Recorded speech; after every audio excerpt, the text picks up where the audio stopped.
Good morning to all our radio listeners and to our Facebook Live viewers. We celebrate today the Holy Mass for the solemnity of the Annunciation of the Lord. In a special way, we join Pope Francis today for the prayer of consecration of Ukraine and Russia to the Immaculate Heart of Mary. Our Eucharistic celebration will be presided by Reverend Father Antonio Dizon Atole, SSP, of the Society of St. Paul. Together, we sing the entrance hymn.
The table is now ready, so we now begin our celebration in the name of the Father, the Son, and of the Holy Spirit. Amen. Grace to you and peace from God our Father and the Lord Jesus Christ. And with your spirit, Brethren, let us acknowledge our sins and so prepare ourselves to celebrate the sacred mysteries. I confess to Almighty God and to you, my brothers and sisters, that I have greatly sinned in my thoughts and in my words, in what I have done and in what I have failed to do. Through my fault, through my most grievous fault. Therefore I ask Blessed Mary, ever Virgin, all the angels and saints, and you, my brothers and sisters, to pray for me to the Lord our God. May Almighty God have mercy on us, forgive us our sins, and bring us to everlasting life. Amen. Lord, have mercy. Lord, have mercy. Christ, have mercy. Christ, have mercy. Lord, have mercy. Lord, have mercy. Gloria in excelsis Deo.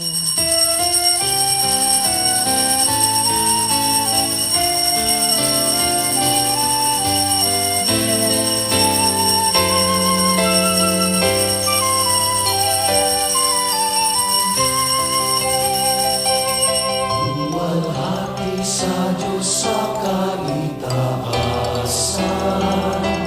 kaloob sa lupa ay kapayapaan. Pinupuri ka, ipinagdarangal, sinasamba ka dahil sa dakilang mong kalwalhatian.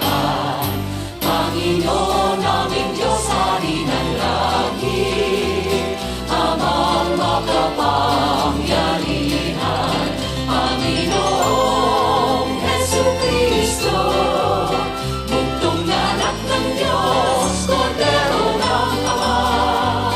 Ikaw alis ng mga kasalanan ng sanlibutan. Tanggapin mo aming kahilingan, ikaw na naluluklok sa kanan ng Ama. Maawa ka sa amin, ikaw lamang ang banal, Panginoong Jesucristo, kasama ng Espiritu, sa walhati ng Ama. Amen.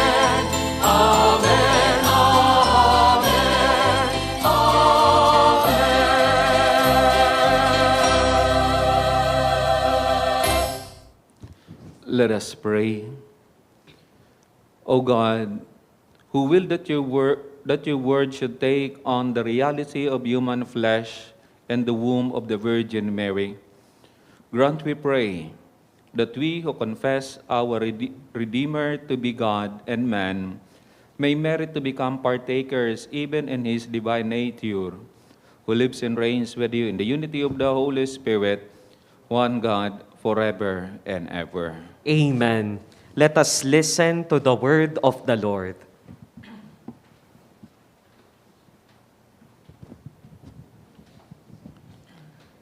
A reading from the book of the prophet Isaiah. The Lord spoke to Ahaz, saying, Ask for a sign from the Lord, your God. Let it be deep as the netherworld or high as the sky. But Ahaz answered, I will not ask. I will not tempt the Lord. Then Isaiah said, Listen, O house of David. Is it not enough for you to weary people? Must you also weary my God? Therefore, the Lord himself will give you this sign. The virgin shall be with child and bear a son, and shall name him Emmanuel, which means God is with us. The word of the Lord. Thanks be to God. Here I am, Lord. I come to do your will. Here I am, Lord. I come to do your will. Sacrifice or oblation you wish not, but ears open to obedience you gave me. Holocaust or sin offerings you sought not. Then said I, Behold, I come. Here I am, Lord. I come to do your will. In the written scroll it is prescribed for me to do your will, O my God, is my delight, and your law is within my heart. Here I am, Lord. I come to do your will. I announced your justice in the vast assembly. I did not restrain my lips, as you, O Lord, know. Here I am, Lord. I come to do your will. Your justice I kept not hid within my heart. Your faithfulness and your salvation I have spoken of. I have made no secret of your kindness and your truth in the vast assembly. Here I am, Lord. I come to do your will. A reading from the letter to the Hebrews. Brothers and sisters, it is impossible that the blood of bulls and goats take away sins. For this reason, when Christ came into the world, he said, Sacrifice and offering you did not desire, but a body you prepared for me. In holocaust and sin offerings you took no delight. Then I said, As is written of me in the scroll, Behold, I come to do your will, O God. First, he says, Sacrifices and offerings, holocaust and sin offerings, you neither desired nor delighted as are offered according to the law. Then he says, Behold, I come to do your will. He takes away the first to establish the second. By this will, we have been consecrated through the offering of the body of Jesus Christ once for all. The word of the Lord. Thanks be to God. Let us honor the Holy Gospel. Walhati at papuri sa'yo, Panginoong Jesucristo. Walhati at papuri sa'yo, Panginoong Jesucristo. The Lord be with you. And with your spirit, A reading from the Holy Gospel according to Luke. glory to you, O Lord. The angel Gabriel was sent from God to a town of Galilee called Nazareth, to a virgin betrothed to a man named Joseph of the house of David, and the virgin's name was Mary. And coming to her, he said, Hail, full of grace, the Lord is with you. But she was greatly troubled at what was said, and pondered what sort of greeting this might be. Then the angel said to her, Do not be afraid, Mary, for you have found favor with God. Behold, you will conceive in your womb and bear a son, and you shall name him Jesus. He will be great and will be called Son of the Most High. And the Lord God will give him the throne of David his father, and he will rule over the house of Jacob forever, and of his kingdom there will be no end. But Mary said to the angel, How can this be, since I have no relations with a man? And the angel said to her in reply, The Holy Spirit will come upon you, and the power of the Most High will overshadow you. Therefore, the child to be born will be called Holy, the Son of God. And behold, Elizabeth, your relative, has also conceived a son in her old age, and this is the 6th month for her who was called barren. Following, nothing will be impossible for God. Mary said, Behold, I am the handmaid of the Lord. May it be done to me according to your word. Then the angel departed from her. The Gospel of the Lord. Praise to you, Lord Jesus Christ. You may be seated. Isang magandang umaga po sa inyong lahat. Magandang umaga po, Father. Ngayon po ay ipinagdiriwang natin ang pagpapahayag ng magandang balita tungkol sa Panginoon. Sa ating ibanghelyong natunghayan sa araw na ito, napakinggan ho natin ang tagpo ng pagbabalita ng Anghel Gabriel sa mahal na Birheng Maria tungkol sa paghirang sa kanya para maging ina ng tagapagligtas. At sa tagpong ito ay matutukoy ang ipinangako ng Panginoon kay Haring David. Sabi ng anghel kay Maria, magiging dakila siya at tatawaging anak ng kataas-taasan. Ibibigay sa kanya ng Panginoon Diyos ang trono ng kanyang amang si David. Maghahari siya sa angkan ni Jacob at ang kanyang paghahari ay walang hanggan. He will be great and will be called Son of the Most High. And the Lord God will give him the throne of David his father, and he will rule over the house of Jacob forever, and of his kingdom there will be no end. So, sa tagpong ito natin matutunghayan ang pinakamataas at pinakamahalagang yugto ng kasaysayan ng ating kaligtasan. Sa madaling salita, ito ay ang pagtatagpo o pagsasanib ng plano ng Diyos sa kilos ng tao. Sabi nga, ito ang pagtatagpo ng pangmagpakailanman at ng may hangganan. Naganap ito nung tanggapin ni Maria ang alok na maging ina ng tagapagligtas. Sabi ni Maria, ako'y alipin ng Panginoon, maganap sa akin ang iyong sinabi. Sa pagsagot na ito, sumang-ayon ang mahal na Birhen sa atas ng Diyos. At ito ang naging daan upang maisakatuparan ang kaligtasan sa sangkatauhan sa pagdating ng tagapagligtas. So magtataka tayo, ano ba ang nakay Maria kung bakit siya ang pinili ng Diyos para maging unang tirahan ni Jesus sa unang yugto ng kanyang paninirahan sa daigdig? Bakit sa lahat ng babae si Maria ang pinili ng Diyos? Kung ating pong hihimay-mayin ang ating ebanghelyo ngayon, mayroon dalawang pagpapakilala kay Maria. Ang unang pagpapakilala ay nagmula mismo sa anghel.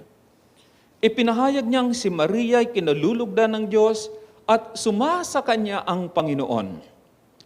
Si Maria ay ipinapakilalang napupuno ng grasya. So, isang katotohanan ang ipinahahayag na si Maria ay tunay na banal at ligtas sa anumang bahid na kasalanan. Itinuro ng ating simbahan na si Maria ay ipinaglihing walang kasalanan ayon sa kagandahang loob at matalinong pamamahala ng Diyos upang maging angkop na tirahan ng banal na anak ng Diyos. Ito yung ipinagdiriwang nating tuwing December 8, yung Immaculate Conception. Ang ikalawang pagpapakilala kay Maria ay mula sa kanyang sariling pangungusap. Sabi ni Maria, ako'y alipin ng Panginoon.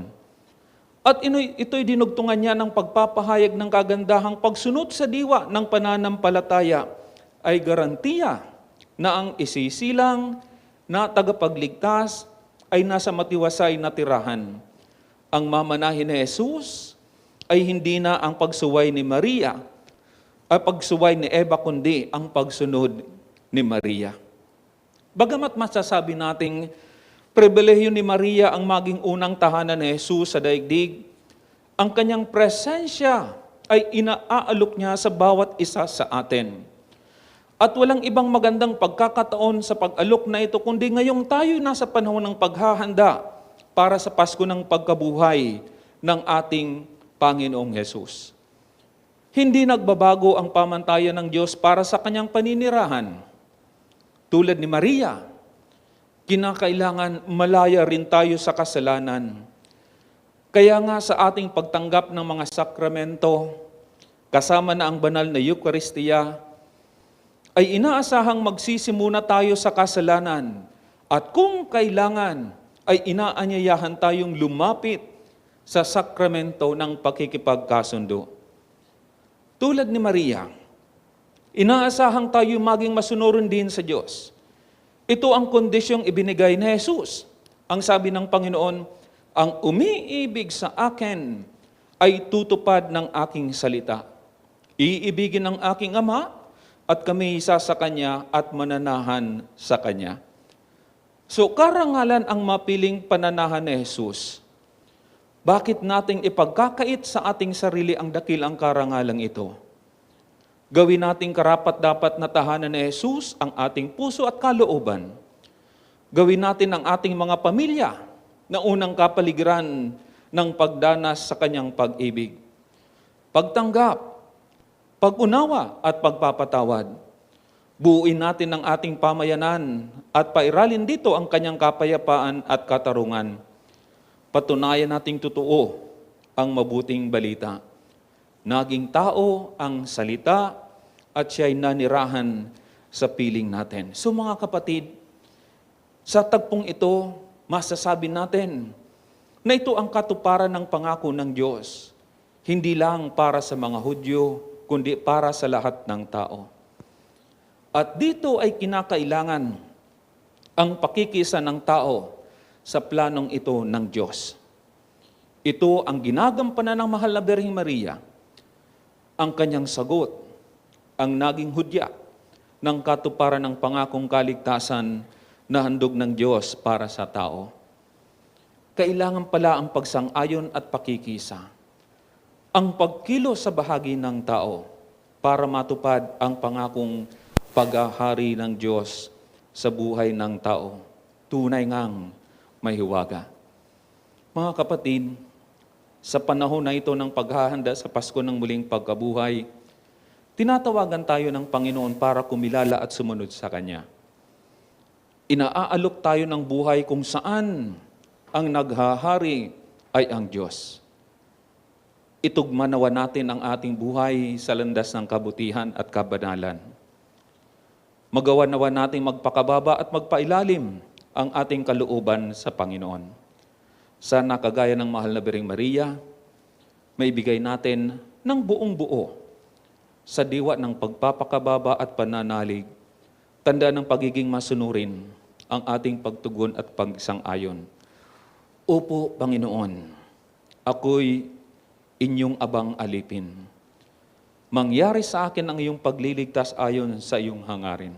At naway, magsimula ang tunay na pagbabago sa ating buhay. God bless us all.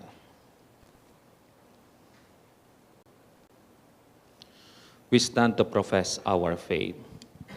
I believe in God, the Father Almighty, creator of heaven and earth, and in Jesus Christ, his only Son, our Lord, who was conceived by the Holy Spirit, born of the Virgin Mary, suffered under Pontius Pilate, was crucified, died, and was buried.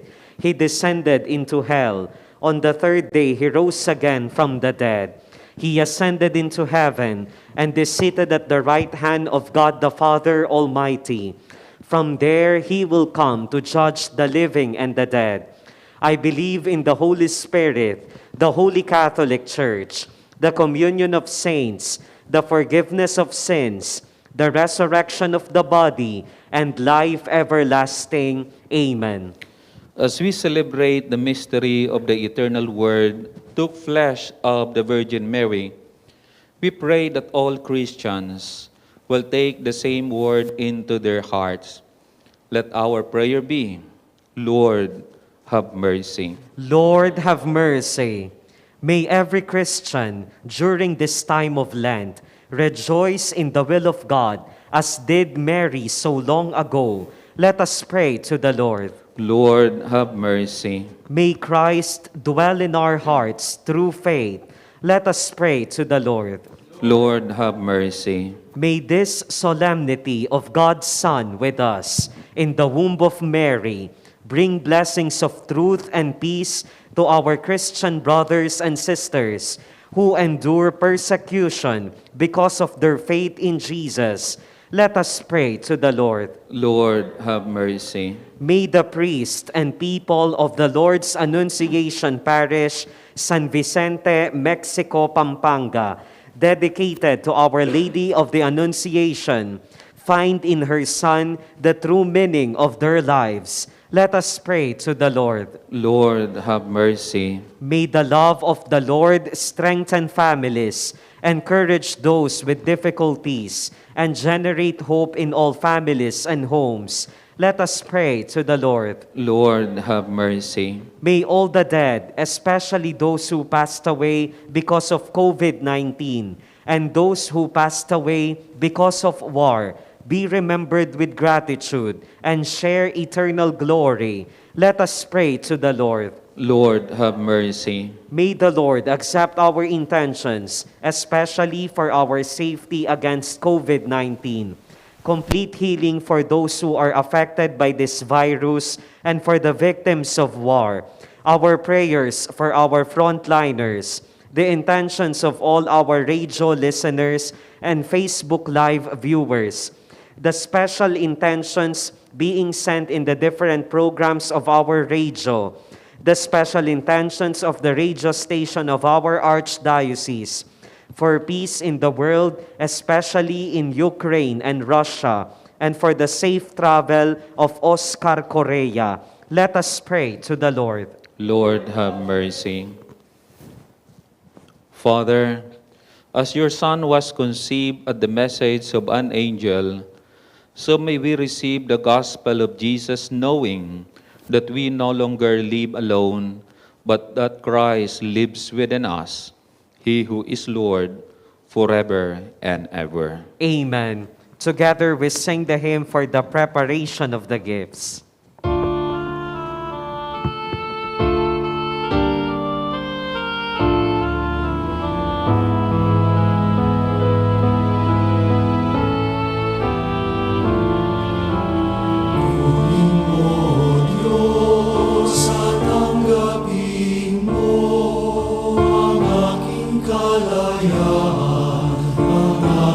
Kalooban, ang isip at kunin.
Pray, brethren, that my sacrifice and yours may be acceptable to God, the Almighty Father. May the Lord accept the sacrifice at your hands for the praise and glory of his name, for our good and the good of all his holy church. Be pleased, Almighty God, to accept your church's offering, so that she who is aware that the beginnings lie in the incarnation of your only begotten Son may rejoice to celebrate his mysteries and this solemnity, who lives and reigns forever and ever. Amen. The Lord be with you. And with your spirit, Lift up your hearts. we lift them up to the Lord. Let us give thanks to the Lord our God. It is right and just. It is truly right and just, our duty and our salvation, always and everywhere to give you thanks, Lord, Holy Father, Almighty and eternal God, through Christ our Lord.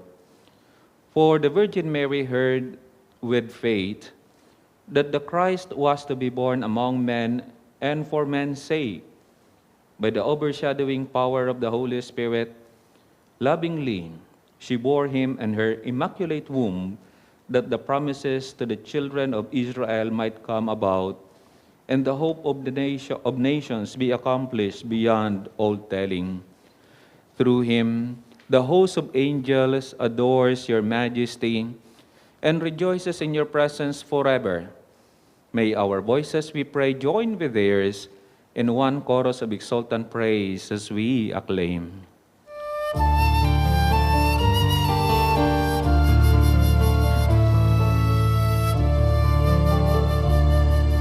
Santo, Santo, Santo, Panginoong Diyos na makapangyarihan, napupuno ang langit at lupa ng kalwalhatian mo. Hosana sa kaitaasan, pinagpala sa ngalan ng Panginoon. Hosana sa kaitaasan.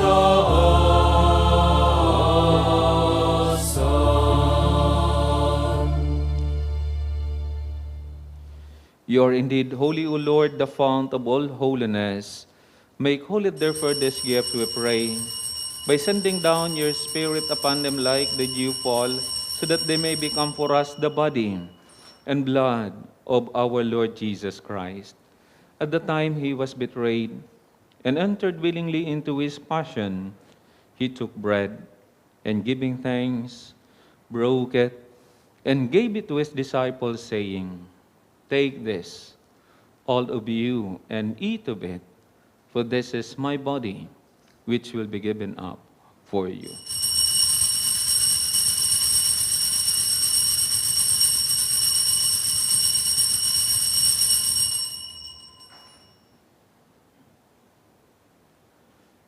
In a similar way, when supper was ended, he took the chalice and once more giving thanks, he gave it to his disciples, saying, "Take this, all of you, and drink from it.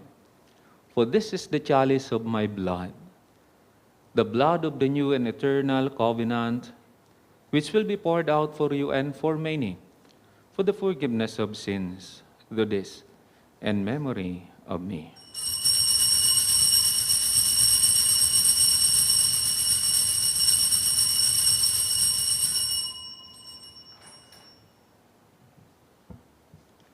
The mystery of faith.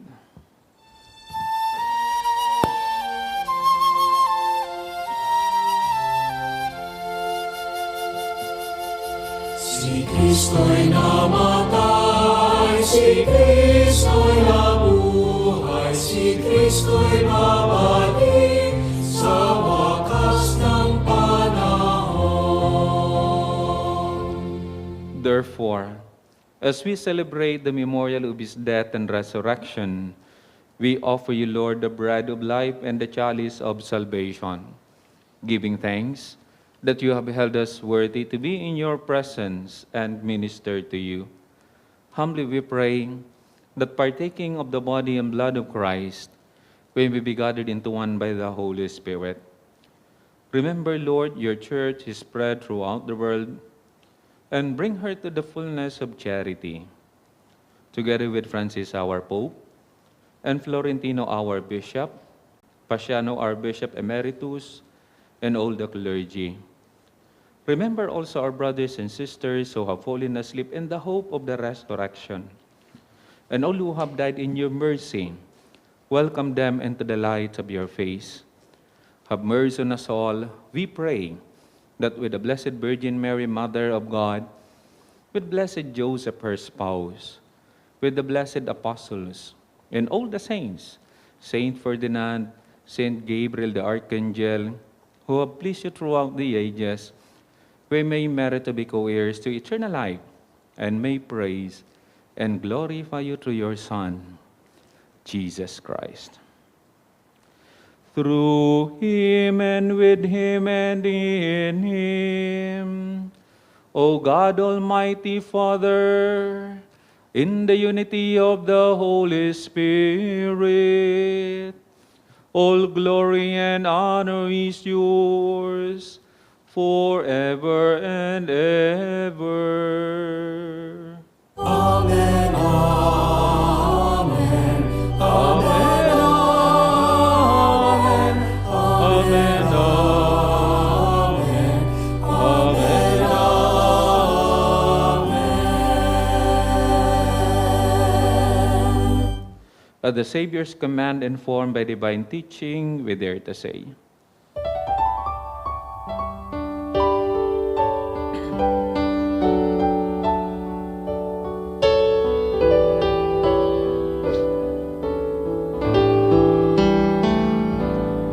Ama namin, sumasalangit ka, sambahin ang ngalan mo.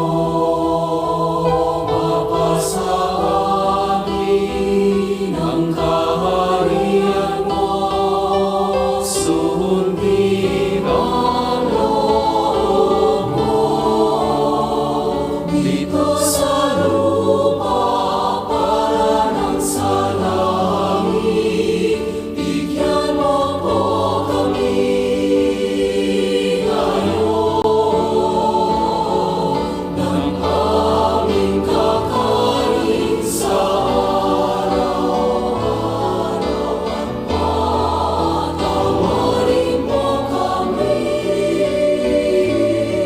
sa aming mga sala, para ng pagpapatawad namin sa nagkakasala sa amin. At huwag mo kaming ipahintulot sa puso, at yagyan mo kami sa lahat ng masama. Deliver us, Lord, we pray, from every evil. Graciously grant peace in our days, that by the help of your mercy, we may be always free from sin and safe from all distress, as we await the blessed hope and the coming of our Savior Jesus Christ. For the kingdom, the power, and the glory are yours, now and forever. Lord Jesus Christ, who said to your apostles, "Peace I leave you, my peace I give you," look not on our sins, but on the faith of your church, her peace and unity in accordance with your will, who live and reign forever and ever. Amen. The peace of the Lord be with you always. And with your spirit. Let us offer each other the sign of peace. Peace be with you.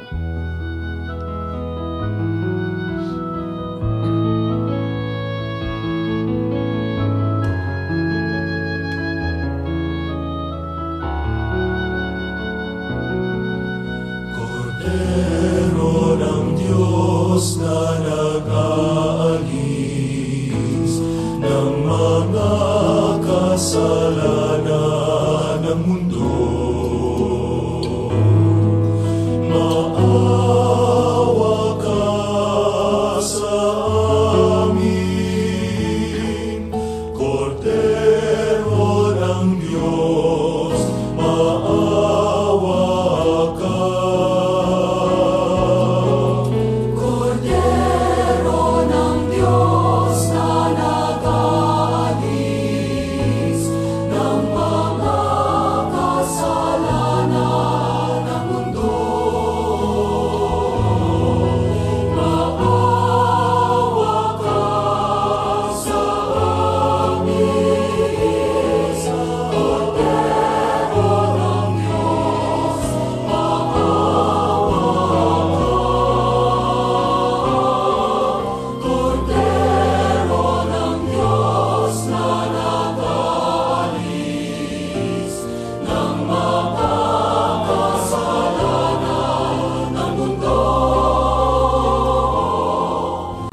Behold the Lamb of God. Behold him who takes away the sins of the world.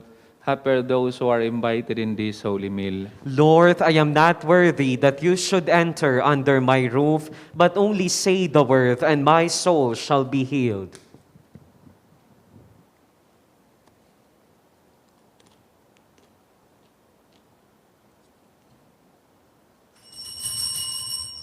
Sa aking paglalakbay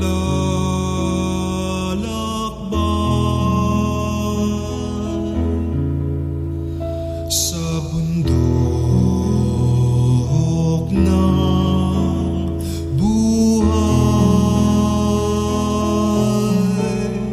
sa ligaya't lumbay, maging talang gabay. Mariang ina ko, ako rin anak mo, kay Kristong kuya ko, akayin mo ako. Kay Kristong kuya ko, akayin mo ako.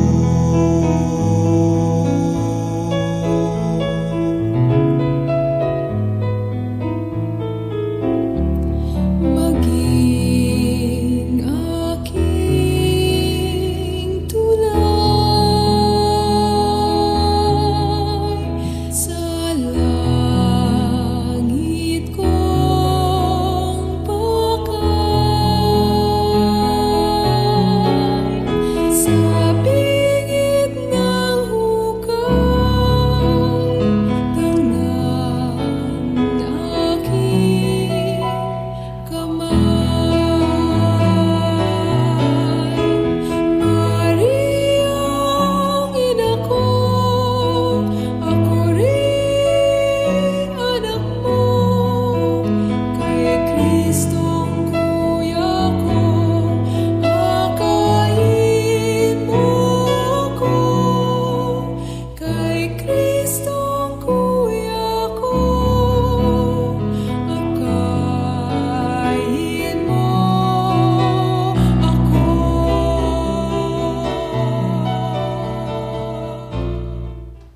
For our radio listeners and Facebook Live viewers who cannot physically receive the communion, we will join you in praying the act of spiritual communion. My Jesus, I believe that you are present in the most holy sacrament. I love you above all things, and I desire to receive you into my soul. Since I cannot at this moment receive you sacramentally, come at least spiritually into my heart.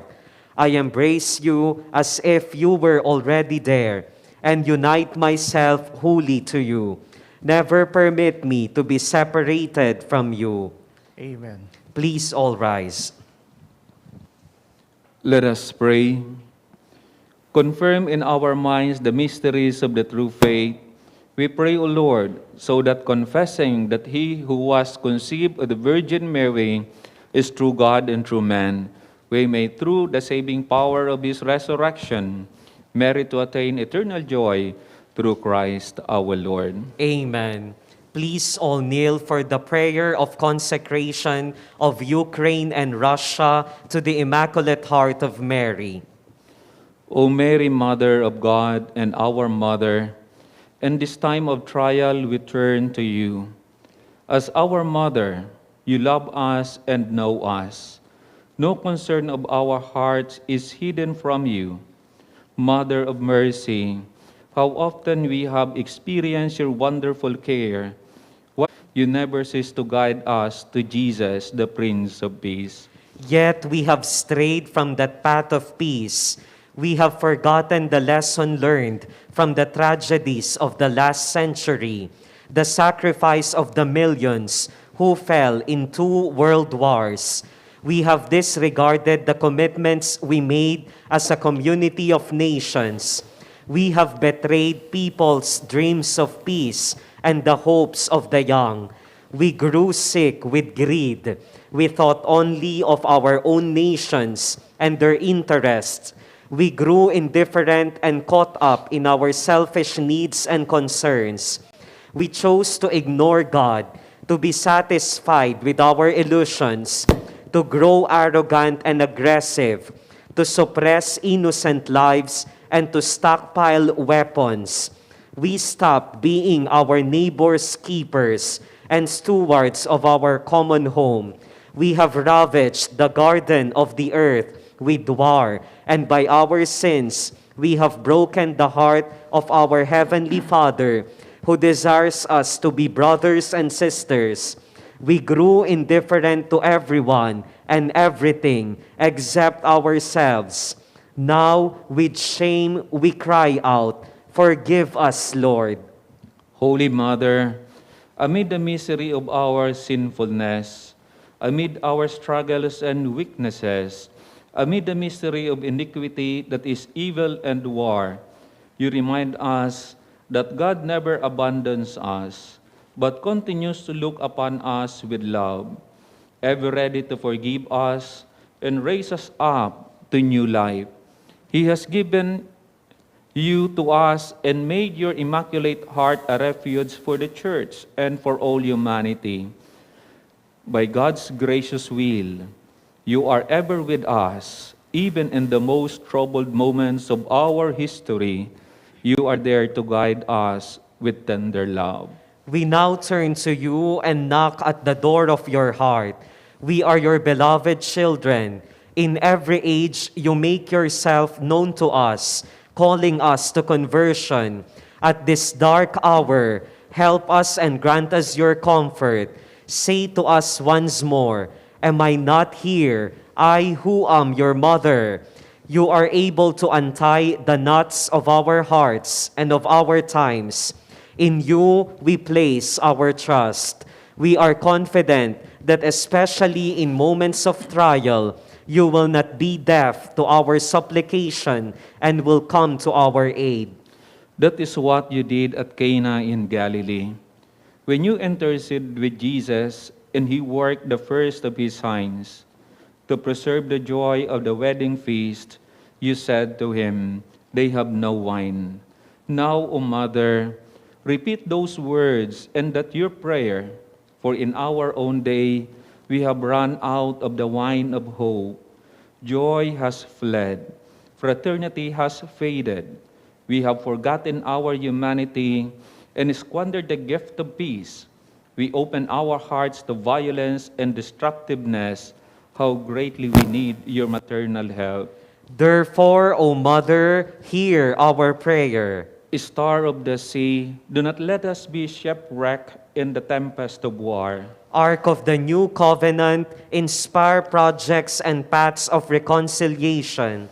Queen of heaven, restore God's peace to the world. Eliminate hatred and the thirst for revenge, and teach us forgiveness. Free us from war. Protect our world from the menace of nuclear weapons. Queen of the Rosary, make us realize our need to pray and to love. Queen of human family, show people the path of fraternity. Queen of Peace, obtain peace for our world. O Mother, may your sorrowful plea stir our hardened hearts. May the tears you shed for us make this valley parched by our hatred blossom anew. Amid the thunder of weapons, may your prayer turn our thoughts to peace. May your maternal touch soothe those who suffer and flee from the rain of bombs. May your motherly embrace comfort those forced to leave their homes and their native land. May your sorrowful heart move us to compassion and inspire us to open our doors and to care for our brothers and sisters who are injured and cast aside. Holy Mother of God, as you stood beneath the cross, Jesus, seeing the disciple at your side, said, "Behold your son." In this way, he entrusted each of us to you. To the disciple and to each of us, he said, Behold your mother, Mother Mary. We now desire to welcome you into our lives and our history. At this hour, a weary and distraught humanity stands with you beneath the cross, needing to entrust itself to you, and through you to consecrate itself to Christ. The people of Ukraine and Russia, who venerate you with great love, now turn to you, even as your heart beats with compassion for them, and for all those peoples decimated by war, hunger, injustice, and poverty. Therefore, Mother of God and our Mother, to your Immaculate Heart, we solemnly entrust and consecrate ourselves, the Church and all humanity, especially Russia and Ukraine. Accept this act that we carry out with confidence and love. Grant that war may end and peace spread throughout the world. The fiat that arose from your heart opened the doors of history to the Prince of Peace. We trust that through your heart, peace will dawn once more. To you we consecrate the future of the whole human family, the needs and expectations of every people, the anxieties and hopes of the world. Through your intercession, may God's mercy be poured out on the earth and the gentle rhythm of peace return to mark our days. Our Lady of the Fiat, on whom the Holy Spirit descended, restore among us the harmony that comes from God. May you, our living fountain of hope, water the dryness of our hearts. In your womb, Jesus took flesh. Help us to foster the growth of communion. You once trod the streets of our world. Lead us now on the paths of peace. Amen. Please all rise. The Lord be with you. And with your spirit. May Almighty God bless you, the Father, and the Son, and the Holy Spirit. Amen. Go in peace, glorifying the Lord by your life. Thanks be to God. Dear